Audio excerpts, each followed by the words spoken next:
Welcome to Grief Sucks Life After Loss. I'm your host, Linda Carter.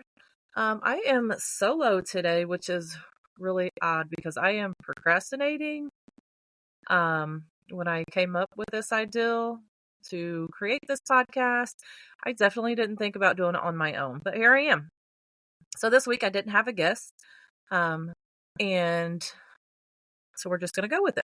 So I had asked on my Facebook page about requests, and I had two people commented about how well I do with not committing. I call it my commitment issues, which I will cover that topic a little bit today.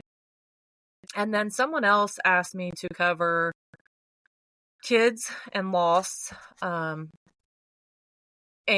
how they deal with that. I want to do that in a separate episode because I think there's a lot there. And if anyone, I think I want to do it a couple times. If anyone would like to join me for an episode that has kids that have dealt with loss of a parent or parents, I would love for you to join me because I think that's a huge topic. And as a parent myself who's gone through it, it's hard. So I would like to discuss that in a separate episode. If you would like to join me on that, please shoot me an email at griefsuckslifeafterloss@gmail.com. I would love to talk to you and get you on with me. And then another one pertaining to kids, because there's so many scenarios of loss that a child can go through. And as a parent or a caregiver, it's so hard to deal with those issues. And maybe one day I can get my sister-in-law on here to speak on that because my nephew is very young and he has lost a lot of people in a short amount of time. And that is just in death or just people walking out or whatever the situation may be. But I know that was a big struggle for him. So I definitely would love to get her input on that. I think that would be very helpful. So we will cover those in separate episodes. And again, if you want to jump on with me and would like to share your stories, please reach out. I'd love to have you on. So the last couple days, I have talked about death a lot. Twice today, almost all day yesterday. Yesterday, we took a road trip to Ohio, which we were gone all day and got home late. And we actually went there for a funeral. And then talked about our own issues and problems along the way, which is all great conversation. And I think we touched on several great topics. So I do want to cover some of those today, as well as I spoke to a really good friend of mine this morning and then another this evening, and just topics revolving around death that we just, it just keeps coming up. So I think there's so much stuff that we can cover in grief and so many avenues and so many ways. So today we'll just talk about a few things that's on my mind. It'll probably be a shorter episode. And I tried to make a few notes, so there may be a little bit of hesitation today, but we'll see how this goes. Thank you to everybody who has listened thus far. I really, really appreciate it. And I hope that this is something that has resonated with you all. And I hope that it's truly helping. And I would love to have any of you on to discuss things that have happened in your life, and maybe that those scenarios or those situations or how you handled those could help other people. Let's start with my commitment issues. We're going to call them commitment issues. When my husband, KJ, was alive, he was a people pleaser. He loved to be around people. He loved to be involved. He was very much the socialite between the two of us. I was not, by any means. But it seemed like if it was going on, we had to be there. If it was an event, we was there. If it had to do with his business, in town, out of town, whatever, he needed to be there. Even then, I didn't attend all of the things, because I struggle with fake people and bullshit. So I I stayed home a lot of those days. And after he passed, I just got to the point where if you're not in our everyday life, which my circle is tiny, it's always been small, but now it's tiny. If you are not in my everyday life and it's something that is important to you, I don't commit to it. I appreciate the invites, but I don't commit to it. If I don't want to tell you that, yeah, I'm going to be there, and then I wake up that day and I'm like, I don't feel like doing shit today. I don't feel like being around those people. Or there's just so many different scenarios that I just don't commit to anything anymore. And I don't feel bad for it either. And I think a lot of people struggle with saying no or feeling like they have to participate in everybody else's adventures and in their life. The other part of it for me is if I don't hear from you, if you don't call and check in, if we don't speak often, with the exception of a few people, then I just simply, I'm not going to take the time. There's, especially since my husband's been gone, there's been several instances where, somebody will call and say, hey, so-and-so is coming in town, or this is happening, or that's happening. They would like to see you. And in my mind, I'm like, if you didn't reach out to me and say, hey, I'm coming, or, I'll be around, let's do the dinner, or do this or that. If you didn't take the time to do that and we haven't talked, I'm not going to take the time out to spend with you because I don't think it's sincere. And I've gotten really good at picking out the sincere and the not. And I'm simply not going to waste my time because it's too precious. Life is too short to do things or try to impress people. Spend your life the way you want to and don't feel bad about it. You don't have to tell everybody yes. You don't have to attend to all the things. Even the people closest to me, even some of them laugh. They're like, well, I'm going to do this on this day. You want to go? And I'm like, you already know the answer. And they're like, yeah, I knew that was coming. Because I may or I may not, but you can't feel bad about it. You just simply cannot. Do you, be you, live the life you want, and don't feel bad if you're not saying yes all the time. Because to be honest, once you get there, it feels great. You're not obligated to anybody. And I just want to make sure that everybody knows that it's okay to say no. I don't know how I've gotten okay with it. I don't know how I've gotten good at it, but apparently some people think that I've gotten good at it. But maybe it's just because I don't care. If I'm pissing people off, I don't care if they're talking about me because I don't show up. I simply don't care. And I know it kind of makes me sound like a bitch, but also I'm okay with that. So as we were traveling yesterday, a couple things came up, and one of those was the funeral that we attended was for someone whom my husband loved dearly. They were good friends.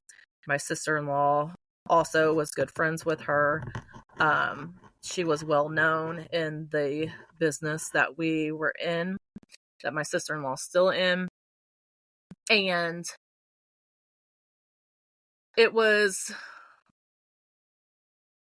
kind of funny to see how many people from that showed up. Which, as we were there yesterday, it wasn't a whole lot. It wasn't what you would think for who she was and what she did for some people.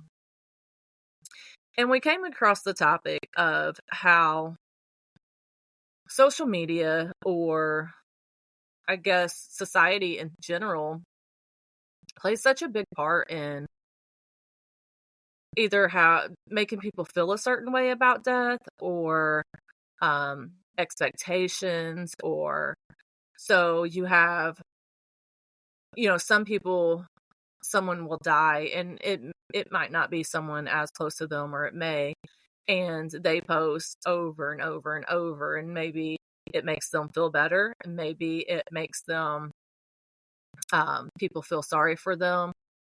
Some people may think if you aren't posting about those people and the death, that maybe you didn't care, maybe they weren't as important to you. There's so many different things, and I think at the end of the day, really it's just people judging you. And you can't really give a fuck about them people. You can't care about what those people think. And so for an instance, when KJ died, I didn't post a whole lot on social media about it. For was nobody's business. And then other people would post every day, all day. So I could see how it would be easy for somebody to look and be like, oh, well, this person's posting all day, every day. They must really be hurting, but she's not posting shit about her husband dying. So, what kind of person is she? I could totally see how that would go. But at the end of the day, I didn't give a fuck. It was nobody's business what I was going through. And we all grieve and deal with our issues differently. Excuse me.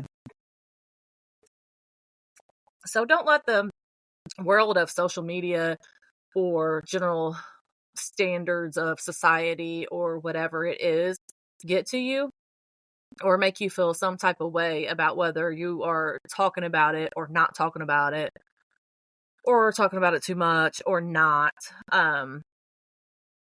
Because at the end of the day, those people that are judging you, they don't matter. They're not your people. Sorry, I am throat scratchy today. A conversation that I had today involved a good friend and some of her family members that had just lost someone very close. And the family dynamic isn't fabulous. And they're worried about someone, but they don't know how to help. And sometimes I think that as somebody who has lost someone so close to them, that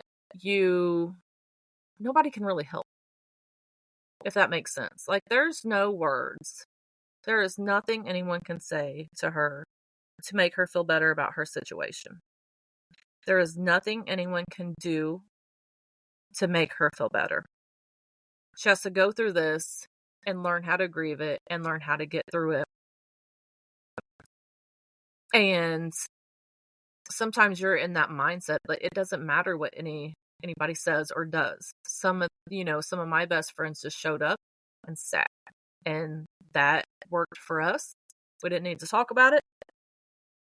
We just sat there. And another part is, I told her that when we lose someone so close to us, and close to us could be anybody, right? For me, I had to learn how to reach out and say, hey, I need help, which that's something I didn't ever do before. That wasn't me at all. But when you're going through that, you're almost like, sometimes you feel like you're losing your fucking mind. For me, it was panic attacks a lot. And sometimes I had to call somebody and talk to them all the way home to make me feel better, to make sure I was okay. And then sometimes I had to call somebody and say, hey, can you come sit with me just until I feel better? Because the panic attacks was real after I lost KJ. And I think you have to learn how to ask for help. You're going through these things alone. And I know that everybody says you don't have to go through it alone. But some situations, that's what you're doing. There's nobody that can help you. Nothing that can be said, nothing that can be done.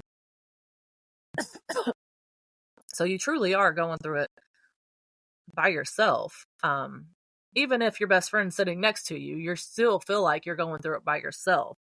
So just have patience with those people that you don't know how to react, or you don't know how to help, you don't know what to say. It's easier to not say nothing. Send a text, say, hey, I'm thinking of you. If you need something, let me know, or just something, let them know that you're thinking of them. And those little things do help. But at the end of the day, you have to figure out how to get through it. And when you're seeing someone go through things, I think some people today it come up was, is it normal? What's normal?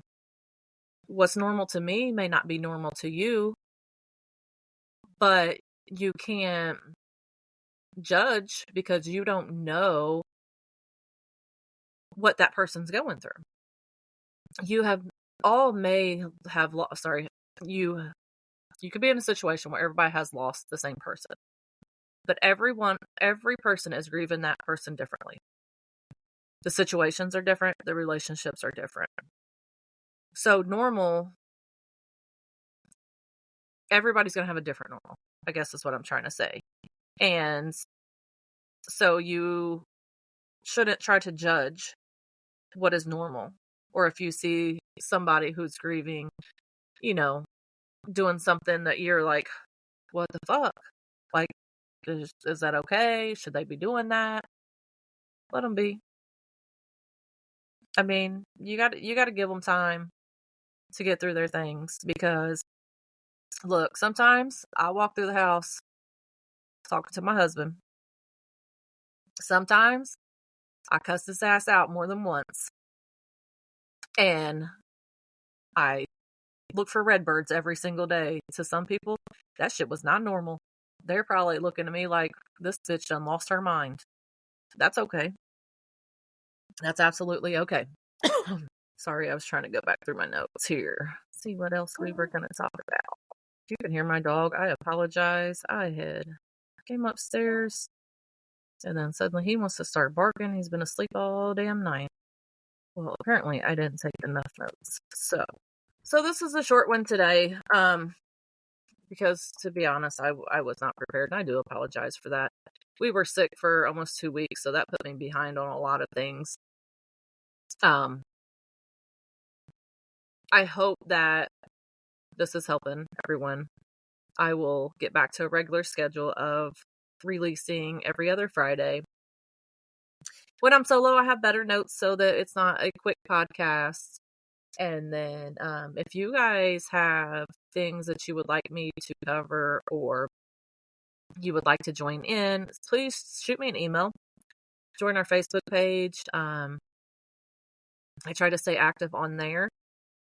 And other than that, I'm going to go ahead and end this because my throat is scratchy and I have to get this uploaded. So I hope you all will join me on the next episode. And I look forward to hearing your ideals and seeing what you would like to talk about.